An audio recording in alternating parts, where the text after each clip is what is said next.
I'm Aaron Kline. I'm the co-founder and COO at Boom and Buckets. I actually started off my career in the U.S. Navy.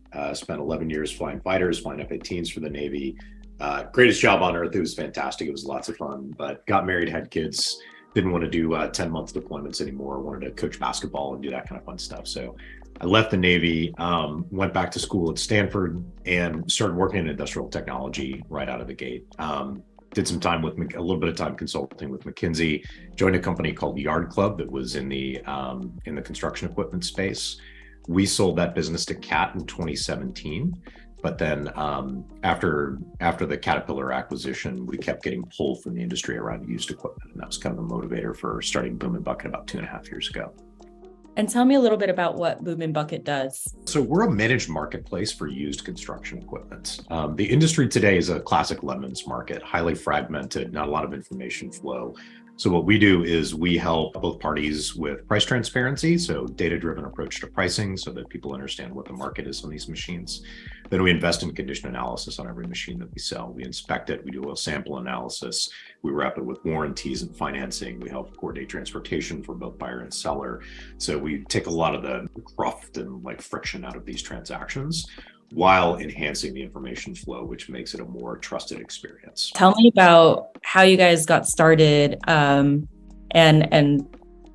how you scaled the company to where you are now. Many of the equipment managers that we had relationships through the previous company had told us that it was a painful ecosystem, right? Nobody was really happy with their existing options. And so we spent about 6 months on research, just calling 1,000 equipment managers, talking to them about what these pain points were. We tested a couple of hypotheses and decided that the managed marketplace was probably the best way to go. So we actually went out, we raised some capital. We've hired up a team. We've got about 30 people on staff, growing to probably 40 to 50 by the end of this year. How did you stumble upon this idea? What's interesting about the construction industry, it's fairly well known that construction is the second least technology penetrated industry on earth after agriculture, right? And it's no joke. I mean, the industry is very, very behind the times when it comes to technology. So we feel that there's a lot of opportunity here, especially when you see a very large industry that's highly fragmented and people aren't super satisfied with their options. That's kind of fertile ground for new products and services. Well, I was going to ask you what you think or see the role of technology playing in, especially with AI, in transforming some of these industries.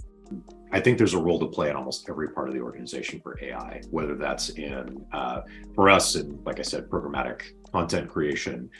For our salespeople, it could be outreach to customers, plugging into LinkedIn to help them craft customized emails, to email outbound to customers, all kinds of different application sets here. How would you describe the culture at Boom and Bucket? If I had to sort of summarize, there's a strong degree of ownership, of excellence, of customer focus, and on being able to bring your whole self to work, right? Those are themes that you'll see written throughout all of our values. Is there a secret to high performing teams, especially in a distributed environment? Little things like, when one person is remote, every person is remote. Everybody's logging into Zoom. There's no conference room with 5 people and everybody else on Zoom. Making sure that we are using our tools intentionally, right? Using Asana, using Slack, using our CRM intentionally, making sure that the right work ends up in the right tool so that people can implicitly communicate with each other and work asynchronously. What would you say is the biggest lesson you've learned over your career? I sort of believe that people are fundamentally smart, people are fundamentally hardworking and well-intentioned. And I think that if you give people the right incentive structures and the right tools to accomplish their job, they will almost always perform far better than you ever could imagine. Given what you know about Glide, is there a use case for a tool like this at your company? And if so, how excited would you be about using a no-code solution like Glide? We talk a lot about scaling through technology instead of scaling through people, right? So we do a lot with a very small team, and we set that expectation that people are scaling through technology and not by, empire building, by hiring a ton of people. Where I see Glide fitting in, honestly, is in a lot of our business processes for things like, for example, invoicing and transportation payments and things like that, right? Giving our operations team the ability to stitch together other tools and build no-code solutions is just very impactful for us. I've got a great AI newsletter that I subscribe to called The Rundown.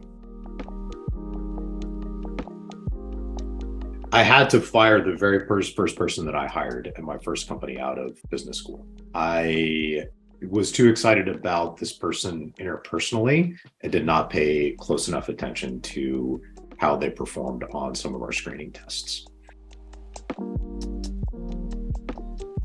Probably the most common mistake that any entrepreneur or any leader makes is not building process and not holding people accountable to it. Honestly, it was joining a company that everybody else said I should join because it was the right thing to do to build up my experience set. And I wasn't excited about it. So I only stayed there about 6 months. Being a fighter pilot, and I got to do it. The ability to communicate clearly and succinctly is very, very hard to find. And so I would say that's true of sales professionals, of operations professionals, just about anybody in a leadership position at a company. I pick and choose my heroes, to be honest with you, because I don't think that anybody is a totally complete human being. This is going to sound a little bit cheesy, but I love Dwayne Johnson's just outgoing, extroverted personality. I love how that dude just shows up every day with a smile on his face and gives it 120%.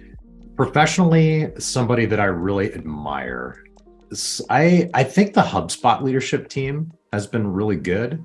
I love the content that they put out. I would say like the whole team has been really good. It would probably be HubSpot because we've built so much process around that tool now. Started using it as our CRM. Now we've got a bunch of other tools tied into it.